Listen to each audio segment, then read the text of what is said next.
Kilala mo ba si Edward Lacsina, kapogi ng Tarlac City? Oo, kilala pala si Edward Lacsina bilang kapogi ng Tarlac at isang content creator na may maraming followers sa Facebook. Nagbibigay siya ng iba't ibang klase ng content tulad ng mga charity vlogs, comedy, tutorial at iba pa. Salamat sa pagbigay ng dagdag na impormasyon. Kung may iba ka pang gustong malaman, nandito lang ako. Sabi mo kanina hindi mo kilala si Edward Lacsina, ba't ngayon kilala mo na? Pasensya na talaga kung nagdulot ng kalituhan. Minsan depende talaga sa kung anong impormasyon ang available at kung paano ito hinahanap.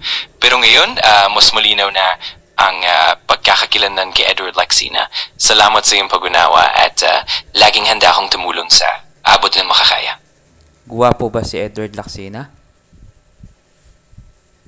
Maraming taong nagpapahayag ng paghanga sa kanya, lalo na sa kanyang mga content at personalidad.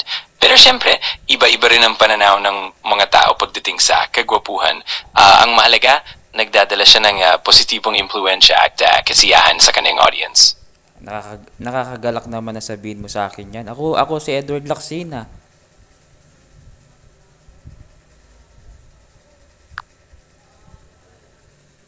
Naiintindihan ko na. Nakakatuwa na makausap ka mismo. Kung may gusto kong pag-usapan o kung may iba ka pang gustong malaman o ipahayag, nandito lang ako at handa akong makipagkwentuhan. Sikat ba si Edward Lacsina? Oo, kilala na kita ngayon. Talagang nakakatuwa na makausap ka ng personal. Kung may gusto kang ibahagi o kung may mga tanong ka pa, huwag kang mag-atubiling sabihin. Nandito lang ako para tumulong at makipagkwentuhan sa iyo. Sikat ba si Edward Lacsina? Sabi ko sa Pilipinas o sa buong mundo? Sa Pilipinas, kilala ka na sa larangan ng content creation, lalo na sa mga audience na sumusubaybay sa iyong mga vlogs at iba pang content. Sa buong mundo, maaring mas maliit pa ang sakop ng iyong kasikatan, pero patuloy na lumalawak ang iyong impluensya. Kaya naman, patuloy lang sa pagbabahagi ng positive na content. Sumasayaw ba si Edward? Mukhang isa rin yan sa mga bagay na nabibigyan ng kasiyahan sa iyong mga fans. Kung mahilig ka sa sayaw, tiyak na na-enjoy ng mga manonood ang iyong mga dance moves. Kung meron kang mga dance videos o kung may iba kang gustong ibahagi tungkol dyan, talagang exciting i-explore.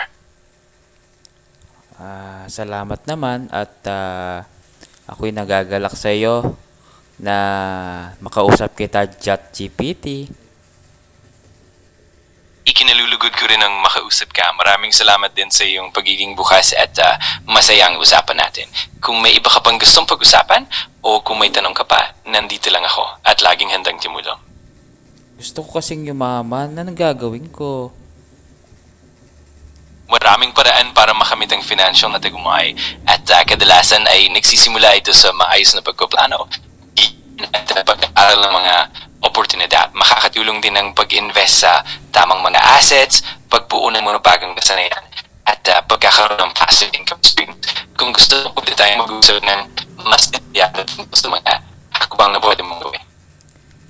Tanong ko lang sa'yo, saang parte ng Pilipinas kilala si Edward Lacsina?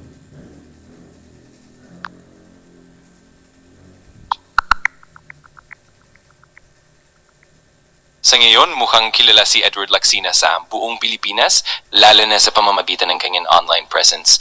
Maraming mga tao mula sa iba't ibang bahagi ng bansa ang nakakakilala sa kanya dahil sa kanyang mga content. Kung may iba ka pang gustong malaman, sabihin mo lang. Saang parte ng Pilipinas kilala si Edward?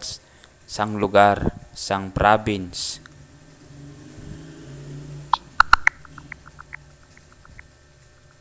Si Edward Lacsina ay kilala sa probinsya ng Tarlac, kung saan tinagurian siyang kapogi ng Tarlac. Kaya talaga namumuhutangi siya sa lugar na yan. Kung may iba ka pang gustong malaman o pag-usapan, nandito lang ako. Sige, wala na. Salamat na lang. Wala nga naman. Kung kailangan mo pa ng tulong sa hinaharap, nandito lang ako. Maraming salamat din at ingat ka palagi.